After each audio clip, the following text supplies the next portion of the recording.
They pick people very selectively. And they're looking for two types of women. Just two types of women. And this will make you upset. But don't be upset. Just think that this is what he's looking for. It might not be you, but this is what he's looking for. Number one, he thinks you're weak.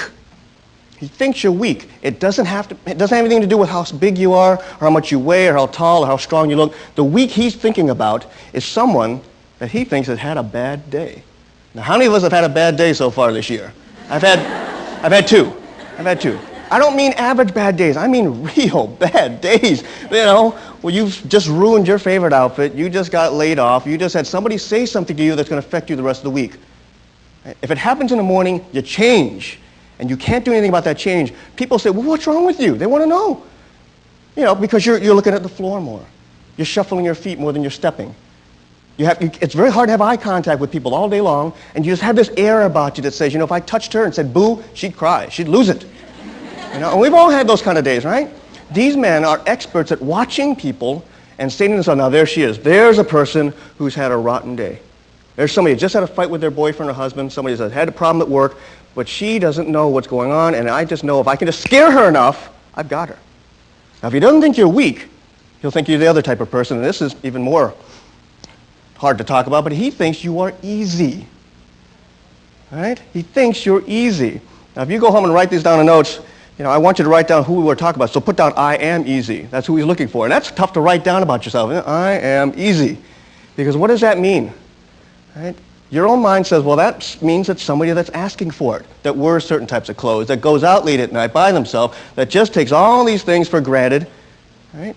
But the easy I'm talking about has nothing to do with what you wear, or how you look, or how much makeup you wear, what kind of skirt you have on, none of those. The easy he's looking for is someone, in his mind, is just very busy.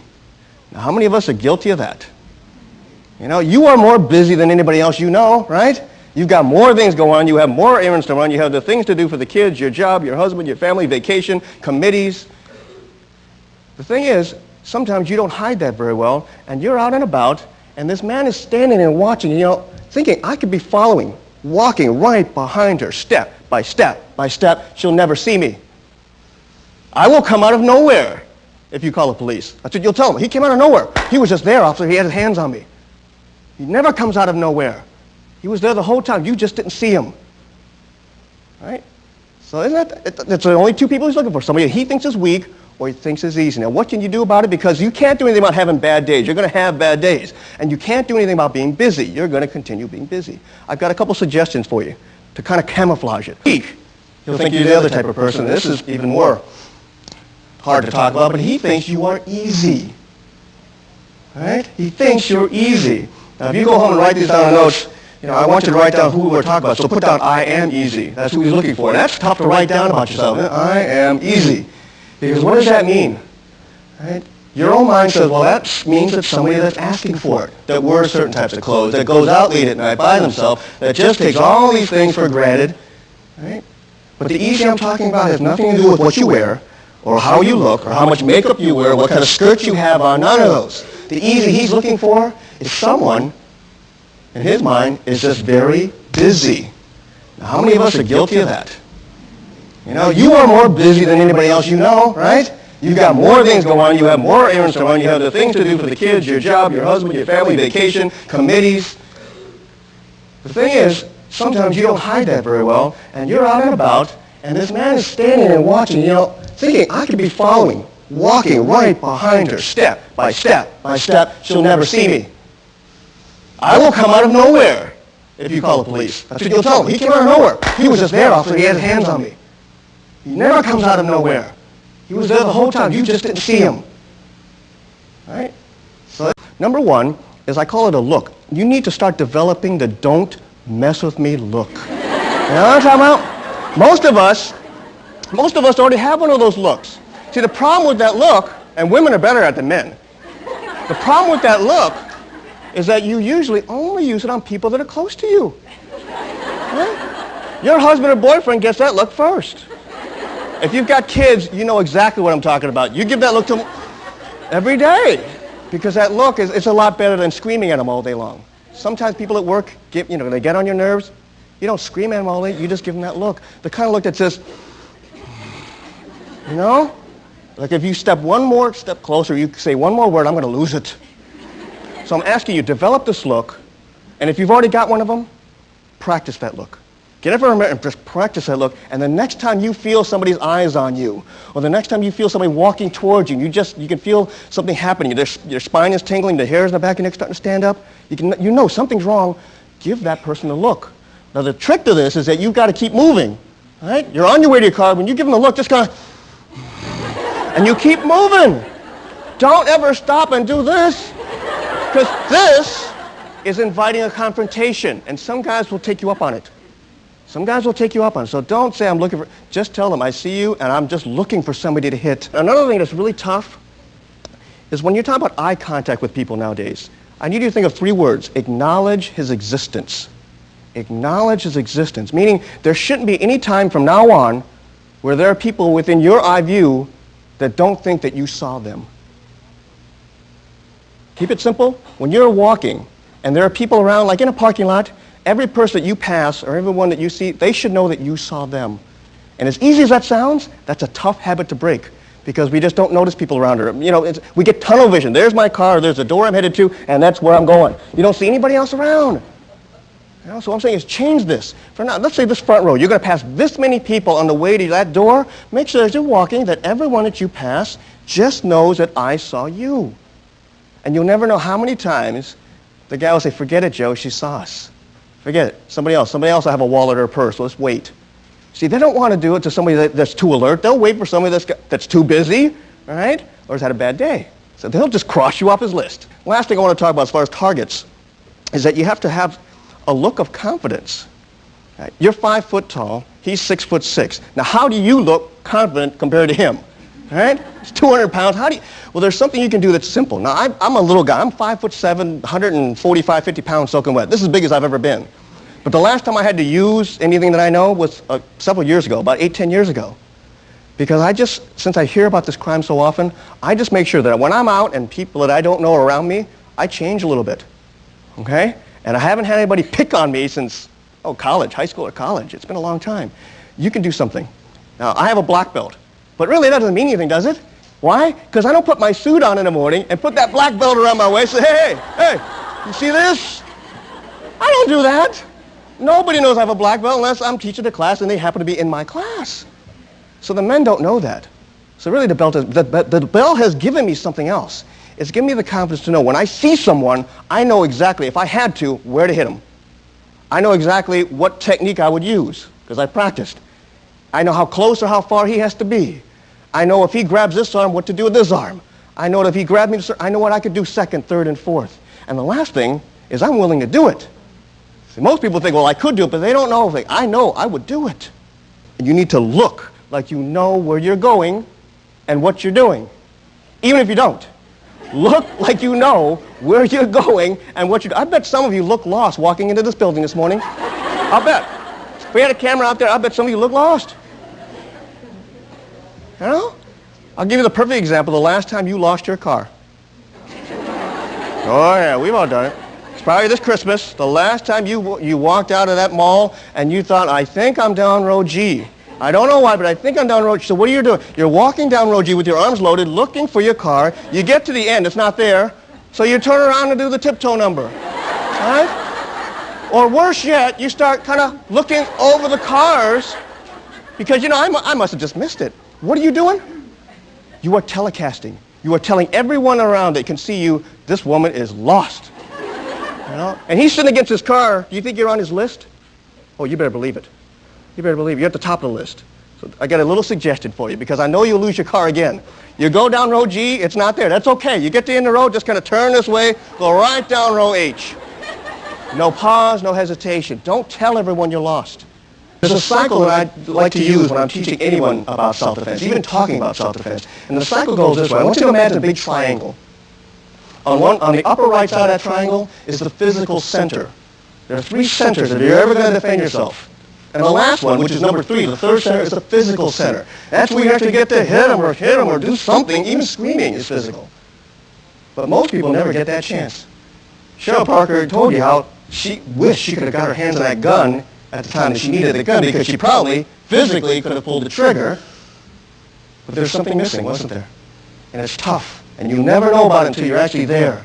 The second center is the mental center. Anybody can pull a trigger physically, but the mental center, which is number 2, that's a little tougher. I need you to know what to think, and I need you to know what kind of things you're going to go through mentally. I'll tell you what will happen first. You are so scared that you might even forget your own middle name, or how many kids you have, or how much money you have in your checking or savings account, because right now, they don't mean much. So let me give you a little scenario. You think you're being followed. Let's skip that. You know you're being followed. You speed up, he speeds up. You turn, he turns. So now your decision has to be, can I make it to where I'm headed? And you got to do a little math here. Judge the distance in front of you, judge the distance behind you where he's catching up. If you know I can't make it to that door, I can't make it to my own car, then stop, turn around and face him, because he'll catch you anyway. Right? That takes some thought. How do you find out? Yeah, ask him, what do you want? And if it's a robbery, he will tell you or show you. I want those earrings. I like that watch. How much money do you have? And he'll start grabbing things. It's a robbery. What do you do if he does this? Yeah, give it to him just like that. If he's got a knife or a gun, it's an armed robbery now, even faster. Give it to him. I'll tell you a way to do it. If you have a purse with you, unbuckle it, unzip it, and just start turning it upside and dump it at his feet as you start backing up. And get out of there. Don't let this become something else. I hope there's nothing in your purse worth dying for. If there is, don't carry it with you. You know? Put it away. I don't know what's so valuable, some picture of your dog when you were a child or something, but put that thing away. Better yet, unzip it, just throw everything over his head. See, because now, that's what he wants, right? He's going to turn around and dive to pick up your loose change. In fact, I suggest carry some loose change in your purse on the bottom, just for that. Now, he doesn't say anything about your money. He says, shh, come with me. Grabs you and starts taking you somewhere. Now, if he wanted your money, he would have already told you or start grabbing for it. So he wants what now? You. Now, this is where I feel a little differently than some people. I believe you're worth fighting for. See, the problem is, I don't know if you believe it. I believe you're worth fighting for. And if you can start just thinking that way, no, I'm not going to let this happen because I'm not going to let him change me. I've worked too hard to be who I am to let this jerk change me. I'm going to think of some way to get away from him. If you can start thinking that way, now you've got a chance.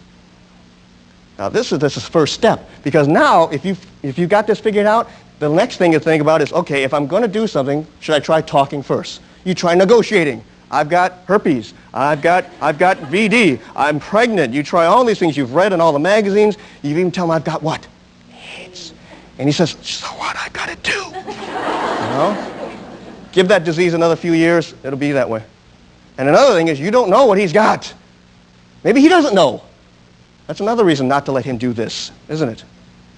All right, so you already know that this is what I'm going to try talking to him. It didn't work. That's okay. That was plan A. Kick that out the door. Plan B is maybe I should get some attention from other people.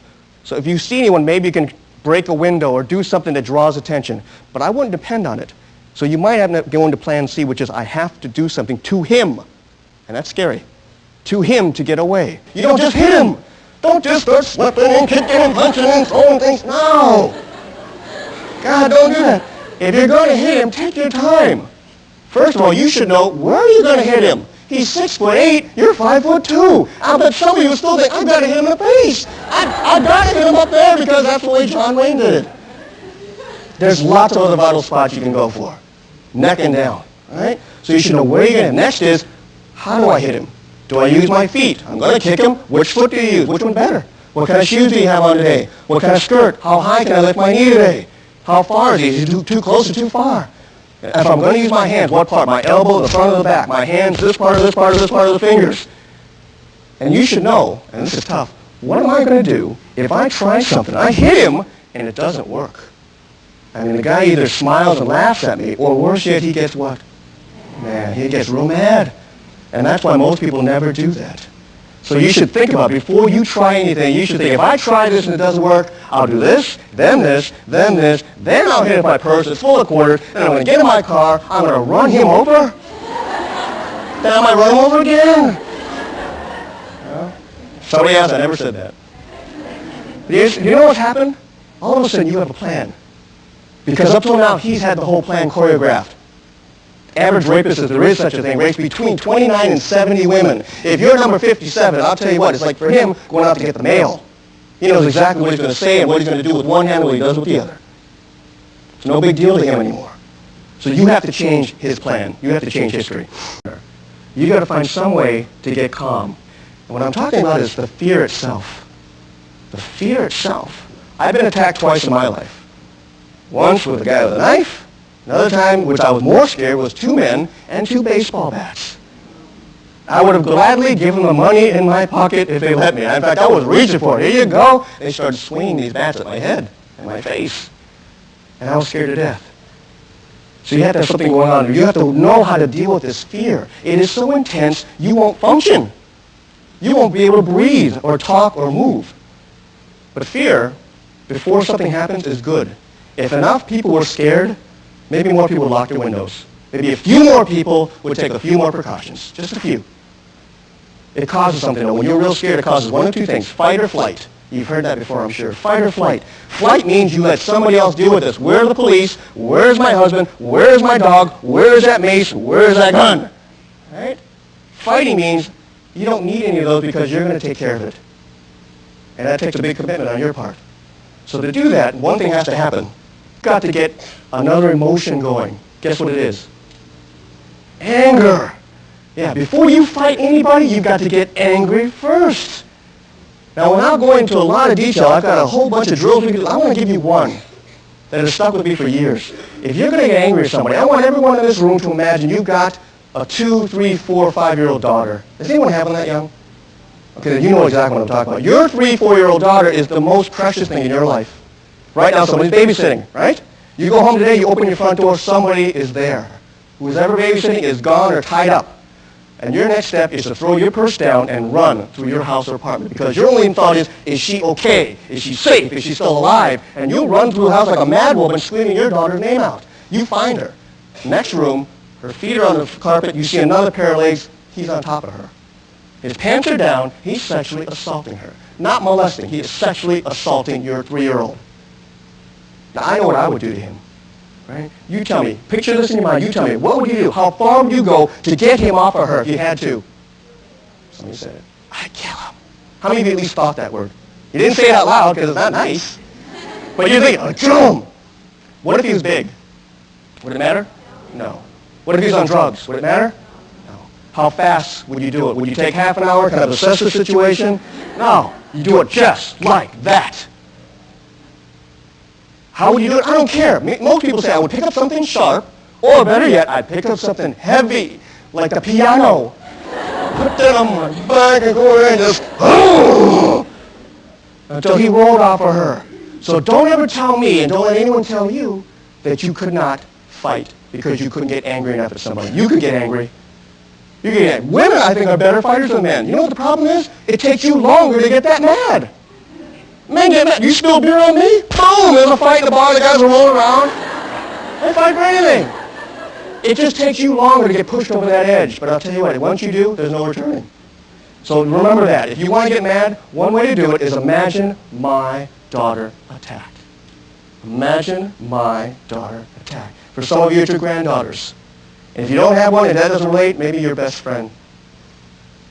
Now I want to ask you something. If it wasn't her, what if it was you? How many of you would fight that hard to get him off of you? Yes or no? Okay, I just lost about half of you. I just lost half of you. And I don't know why that is. But for now, I want you to start thinking, why is my daughter more important than me? I don't have the answer. I'm not a woman. But you can start thinking about it. Why is my daughter more important than me? She isn't. She's just as important. What I want you to do is when I show you something up here, don't think, well, that's all I need. Okay? I'm going to walk around here knowing how to do this and this. I'm going to show you a couple of tools for a couple of reasons. Number one, to show you how easy it is to do something. And number two, give you an experience. Because some of you have never hit anybody your whole life, have you?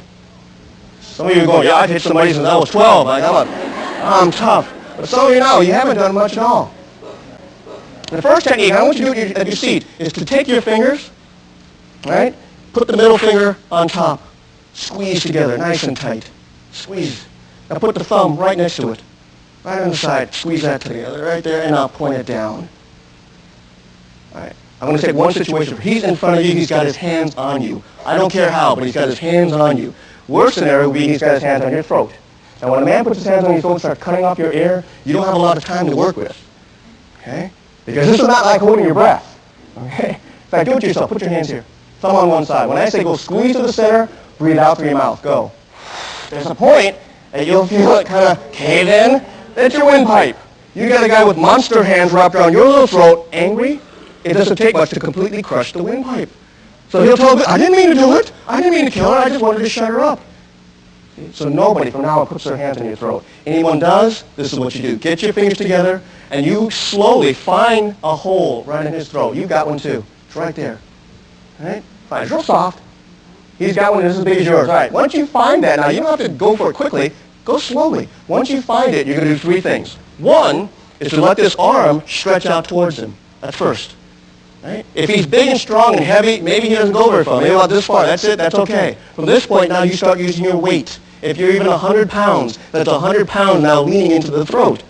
And the last thing is the step. He's a big guy. You need a little bit more. Step. So you stretch, you lean, and then you step. If you're using the right arm, step with your right foot. Keep it simple. Just step out. I want to show you something. Put your fingers there.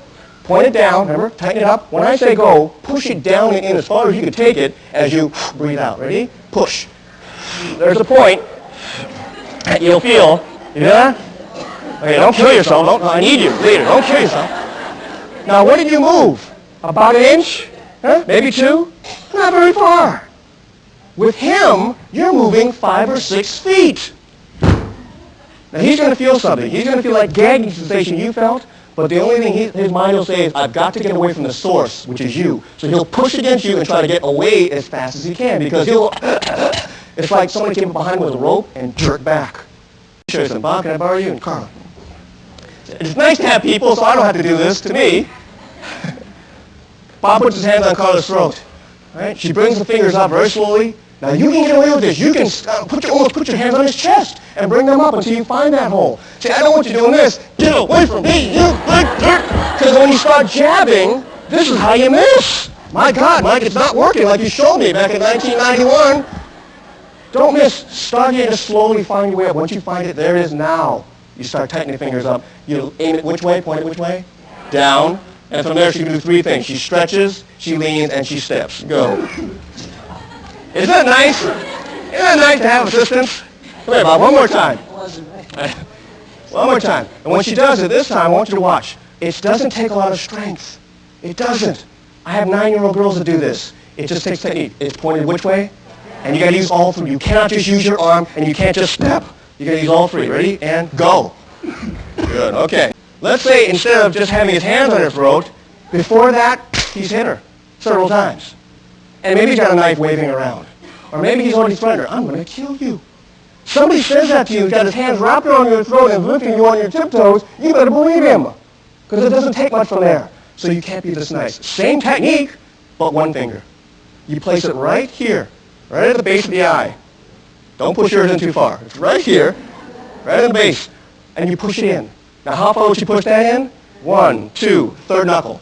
Till it won't go in any further. Okay? Now what will that do to him? 3 things. He'll stop whatever he's doing. You're going to hear a guy scream like you hear him scream and grab what's left of his eye, and he'll try to get as far from you as possible. This is potentially fatal. Potentially. Depends on what pain he can take. But it works. It works 100%. Right? So don't do this to the guy on the elevator getting a little too close to you. Okay? No, that guy, you use the one in the throat. So you got 2 choices. This one.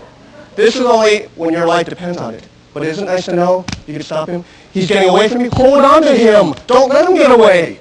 Hold on to him. Right? You don't like fingers? A little too extreme? How many of you can do this? Let me see here. How many of you can do that?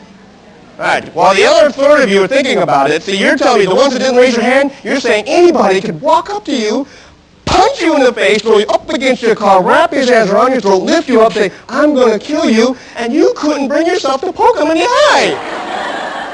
Do you understand why this is the highest rate of crime we've ever had in this form? Because men know, even if she knew what to do, most people wouldn't do it. If you're going to hit somebody with your hands, let me show you which way to do it. Your hands are here. Right? This part's a lot better. Feel it right here. I'll show you the difference. Make this, aim at each other, and just lightly, just tap. Oh, that feels great, doesn't it? You have rings on it, I'm sure it feels wonderful. Open the hands up and just tap this. A lot easier. A lot easier. Okay, can you remember those three things we talked so far? The fingers, one, and this? All right. There's 4 ways to do this. I call it the 4 no's. No number 1 means when you do this, it's kind of like you're saying, no, thank you. No? You want the salt? No, thank you. And you can do the technique the same way. No, thank you. I don't want this today. No number 2 is kind of a whiny no. Your teenagers say it. No. Stop. No number 3 is definite, but it doesn't have any backup. Like, no. You want to work this weekend? No. Your job depends on it. Oh, okay, I'll work. See, it can be turned around. It has nothing behind it. And if you do it that way, you'll stop. No. It stops. No number 4 means whoever you say it to believes you. It's very loud. And when you say it to him, look at him. Watch. No! Just like that. You say that with this, now this works. No! That makes him come off. This won't. All right, let's try. So think of no number 4. Here we go. Ready? 1, place it. 2, stretch. 3, step. Right, yes, all right. Now, when you do this, remember where he is. Some of you started out with 6'2", ended up with Danny DeVito. Down here. He's up here. Okay? Here we go. Ready? Place it. 2, lean. 3, step. Yes. All right, now let's talk about hitting somebody. If you're going to hit him, remember this part? Ball in your hand. Take your open hand, just hit the center of it. You feel that? Right, that is solid. I don't want you to go 15 rounds with him. I want you to hurt him enough so he lets go of you and you can get out of there. That's all. So let's set him up. He's coming toward you because he thinks you're what? Weak or easy. Ugh. Okay, that's what he thinks about you. So give him that signal. Put your hands like this. You know what this says? It says, I picked the right one. She's given up. That's it. Looks like you've given up. And it's almost a reflex. You'll do this anyway. Now, I want you to say something to him. Even though you won't want to. Say this. Please don't hurt me. I'll do anything you want. Just say it. Ready? Go. Please. Okay. Not bad, but he's going to have to believe you. Say, he's not going to believe it. Please don't hurt me. I'll do anything you want. Sounds like you read it out of a magazine, right? When you say it, make him believe you. You know why? I want this man relaxed. I don't want him thinking you're a threat. I don't want him thinking, I've got to cut her. I've got to hit her to show his boss. Let him know you're no threat. Right? It buys you some time. All right, so put the hands. Try it one more time. Please. Good. All right. Now, as he gets closer, take one hand. Take your left hand. Slowly put it out towards him. Slowly. All right. Remember, he's taller than you are, so he's up here. Tighten the fingers up. The other hand just stays right by your ear. When I say go, bring his hand back. The other one comes out. Watch me do it first. That's all you do. Ready? And move. Now look at my hands and look at yours. One is still nice and tight, nice and high. The other one is right by my ear. Fingers are tight. Here we go. And move. Again. Move. Again. Move. Now, to help you, you need to do something. You need to start turning a little bit.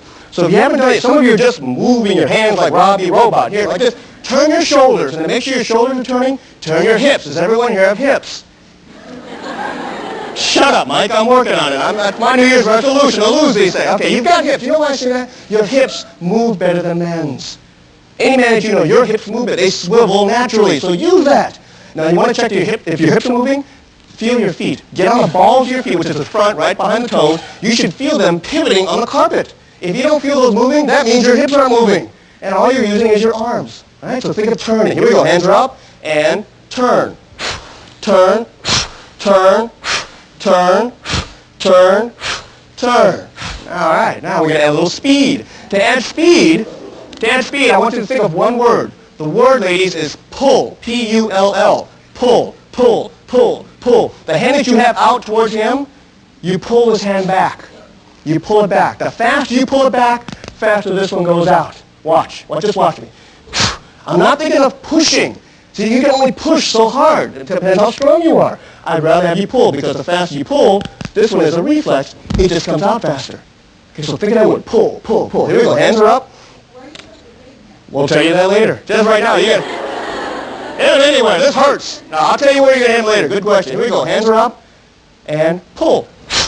Pull. Pull. Pull. Pull. Now, some of you are doing that. You're breathing. Some of you haven't been breathing for the last 10 minutes. Been watching. You're hold your breath. All right, now we've got it moving. We've got some speed. We need this to take care of him. The way you're doing it right now would probably give him a cut lip, loosen the tooth, maybe a little bloody nose, a little dark in his eye here. Is that enough? No, if you're going to take him, take him. So you need to add one more thing. And it doesn't come from your hands or your arms. It comes from inside. You need to say something while you're hitting him. The word is Yah. It's Y-A-H-H-H-H-H-H-H-H-H. Right? You can't say it with your mouth closed. It doesn't. It comes out you. You can't say it with a southern drawl. It comes out ya. Okay? You gotta open your mouth in a circle. It comes from the diaphragm, comes right up your chest, and you're screaming it towards him. Not for help. Yeah. You're not screaming for it. You're screaming at him. And watch me do this. It comes right from down here. It comes up, and it's almost like it's jumping out towards him. Watch. Yeah. It comes out. All right? Just let's practice saying without your hands. Ready? Breathe in. Just say it. Breathe in. Say it. Yeah. All right. Yes. Okay. One more time. Breathe in. Go. All right, now, some of you cut it off short. You went, yeah. That was enough, wasn't it? You cut it off. Don't cut it off. And some of you yelling too high. You're going, yeah, up there. Keep it low and yell it towards him. I want his hands, if they're grabbing you, to open. All right? Shock him a little bit. So make it come out fast. Here we go. Breathe in. Go. Yes. One more time. Breathe in. Go. One more time. Now aim it towards me up here. Ready? Breathe in. Go. Put the hands back up here. Now when you hit him, when he gets close enough, how do you find out if he's close enough? That's what this hand went out for. This is your range finder. Right? When you're touching him with his hand, guess what? He's close enough to hit. I don't care if you're touching his jacket or his hair. When you're touching this, now he's ready to hit. You don't hit him before. Here we go. Hands are up. Tighten the fingers up. When I say go, the hand pulls back, the shoulders and hips turn. You're thinking of pulling that hand, and the word comes out. Yeah, loud yell. Here we go. Ready? Wait a minute. And go. Pull. Pull it. Pull. Turn. Turn. Pull. Turn. Pull. Pull. Turn. Pull it. Relax. Relax. Yes.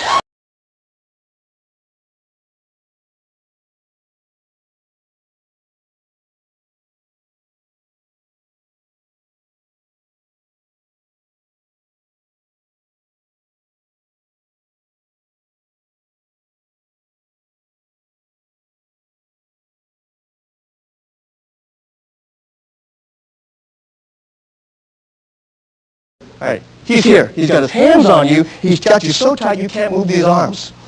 You can't move the arms. Now, he's right here. Could I do that finger poke?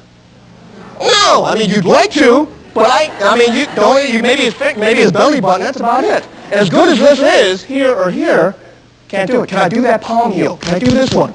You'd like to, but again, you can't do it because you can't get the hands up. Now, without even me talking about it, you can figure it out. He's here. My arms are pinned. What can you do? Knees. Everyone else, give him a knee. Okay, what else can you do besides knees? You can step on them. Good. See, you haven't taken a class before, haven't you? All right, you can step on them. What else?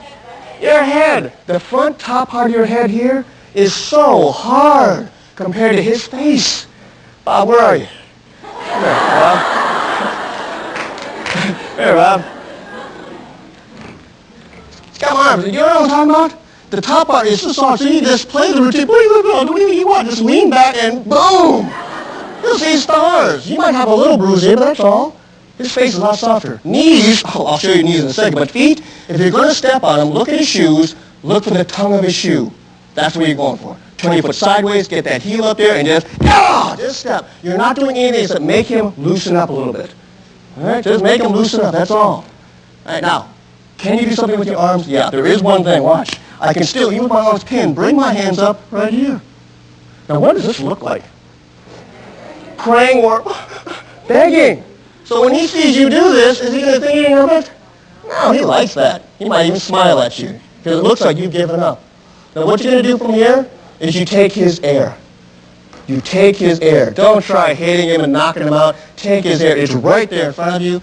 Your target is right there. You drop down and the hands come out. You'll hear him go just like that. Just like when you ran into a table, a corner, right? He might lose lunch on you, right?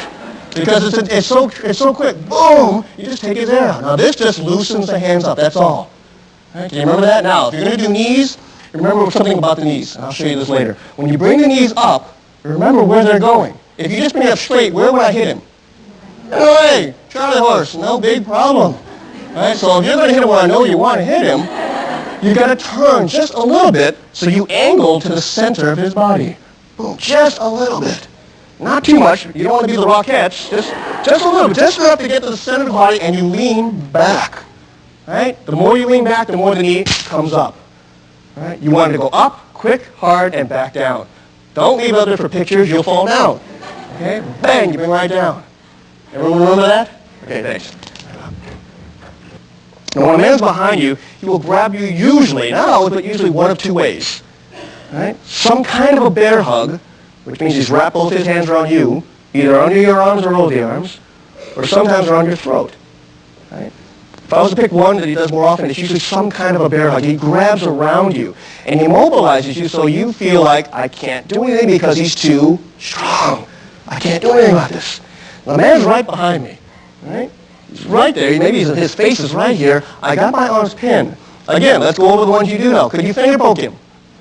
No, you'd like to, but it's tough. You couldn't get your hand around. Could you palm heel him? No, again, good technique, but it won't work in this situation. But there are a couple you can do. About the guy in front, couldn't you step on him again? Could you step on him? Sure, you just have to look behind you this time. One of his feet are there. They're either right here or over here. Look for it. Lift your foot up, point your toes to the sky, and hit him with the heel. Turn your foot sideways. It won't miss as easily. Boom. Again, you're looking for the tongue of his shoe and hitting there because there's two bones coming right up. You're trying to go between those two bones. It's very painful. Right? When you stomp on somebody, again, you're not trying to put him in the hospital. You are just trying to make him loosen this grip just a little. Right? Because what I'm going to show you is a way to escape. Way to escape. Without hitting somebody, escaping is next. If you've got his arms like this, all you're trying to do is release the pressure that's around both arms. So what you're going to do is drop below it. We've already done a little bit. It's called a body drop. So this is just to loosen him up. This is to get out of the hold. Now he's holding here. You just want to let your knees bend. The arms come up right up the sides. They stop up by your shoulders. Right here. As simple as that. It's not that hard. Right? It is hard if you don't do it the way I'm showing you. If you stood up here and said, okay, let me try this, and start trying to bring your arms up this way, it won't work. He'll just get tighter and tighter and tighter, or lift you up. Secret is you've got to drop first. As you drop, the hands come up. Right? As you start to drop, then the hands come up here. Bob, where are you? When you got to have some way to hit. When you're dropping, you are not trying to make him let go of you. Right? When you're dropping, you're not trying to make him let go of you. All you're trying to do is go below where his arms are. Right? Now, if he doesn't have you real tight, you can just do it without stepping on him. You can just drop. Because he's still holding here, but now your arms are free to do all kinds of things. Okay? But if he's got you real tight and you can't drop, that's when you loosen him up. You could either step on that, or, again, now the head, the back part of the top of your head right here, that's real hard. So instead of leaning back, this time you lean forward. And then you throw your head straight back. His face is back there somewhere. You can also use your hips. Some of you don't like your hips because they're bigger than you'd like. Use them. Get your hips away from him and throw them back. Now, it doesn't do much except makes him lose some air. So you use your hips, feet, your head. All of these are just to make this loosen up just a little bit. And now, this works.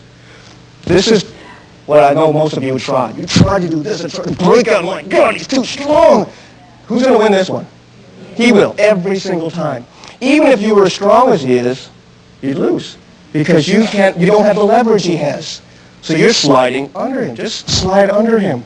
Once it's here, take whichever hand you like the best.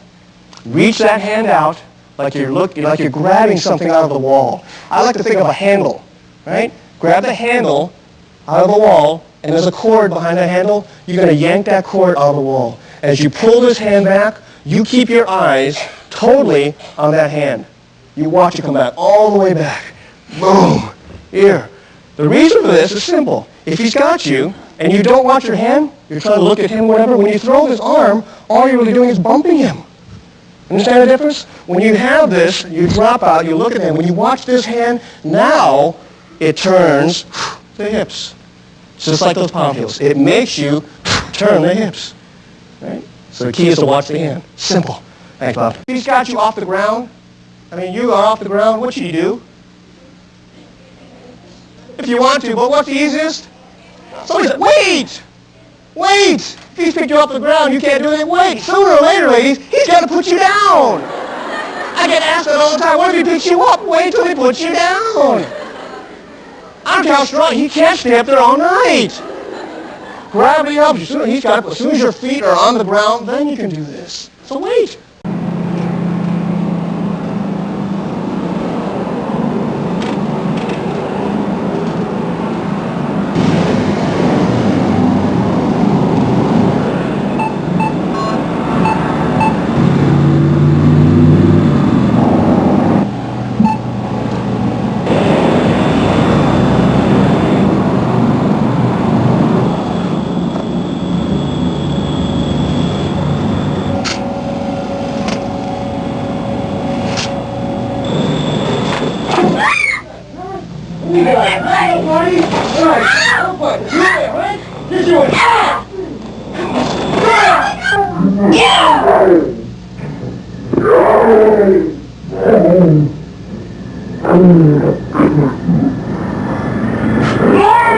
She hit him one time. Did it work? No, it might not work. She hit him a second time. Was he still up? Now, do you think she would have hit him another time if she caught him with that third technique and he was still? Do you think she would have hit him one more time? Yeah. See, that's the key to self-defense. It wasn't the technique she was using. She could have picked up a brick off the street. She could have used her purse. She could use a fingernail file. She could use anything, but her mind kept saying, no way. No way. Now, when he grabbed her money, did she try to hit him? No. I hope you caught that. She didn't try to hit him. She was struggling. I don't want him to take my money. It's $20, $30. But she didn't resist that. She just said, no, no, but she let him take it. The only time she got physical is when he grabbed her and said, no, you and I. It's a little party time for both of us. Now she knows he wants me. And the attitude you just saw was, I'm going to keep fighting. I'm going to keep fighting. If this doesn't work, I'll hit him with this. If this doesn't work, I'll use my feet. But you could see the change in her. I'm asking you to start thinking about yourself if you were in there. Would you have kept fighting? The time at which I feel most vulnerable is when I go shopping with my two children, which are 1-year-old and 3 years old. I've taken to wearing one of those waist packs so I don't have a purse dangling, but I'd like any other suggestions for what to do when you have young children with you. You know, I think you all have the answer. I think women, when you have your children with you, he's in big trouble. He goes after your kids, he's in tremendous trouble. He just doesn't know how much. My rule of thumb is always get them behind you. Okay, and it's like you're putting yourself in front of them, giving them the wall, and you'll do everything you have to do to make sure he doesn't grab them. Use your instincts. Using a stun gun or mace? Same way I do about using a brick or a brass lamp or your iron or an ironing board or a rolling pin. They're all deterrents. They're deterrents. They're a way for you to depend on something else. A stun gun works. I've seen it work. Mace and tear gas do work. I'm worried about you working. See, if you drop it, if you shoot yourself, if he grabs it away from you, if you can't get to it in time like a gun, it doesn't work then. All those things are deterrents. They work if you're able to work yourself. You can do the same thing with a brick. More of an advanced question, but what if you had multiple attackers? What would be your best advice? I know there's many situations you could be in. I've all been keeping up with the Central Park jogger and all that. It's tough, you know, and what's tough about that is that you think of more than one person. You're thinking it's twice as bad, 3 times as bad, 4 times as bad. It really isn't. But you have to get through this line of thought. You have to figure out who the leader is. A gang always has a leader. Listen to who's talking the most. Listen to who wants to go first. Listen to who is kind of doing everything and everyone else is following him. That's the one you're going after. Take him out, and everyone else all of a sudden runs. And because they're looking, oh my God, if she could do that to Joe, she must be crazy. She must be a black belt. She must be a Vietnam veteran. Her husband must be a cop, or she's just nuts, or all three. And they scatter. Take out him. Take the leader out. Thank So you. treat it as one person.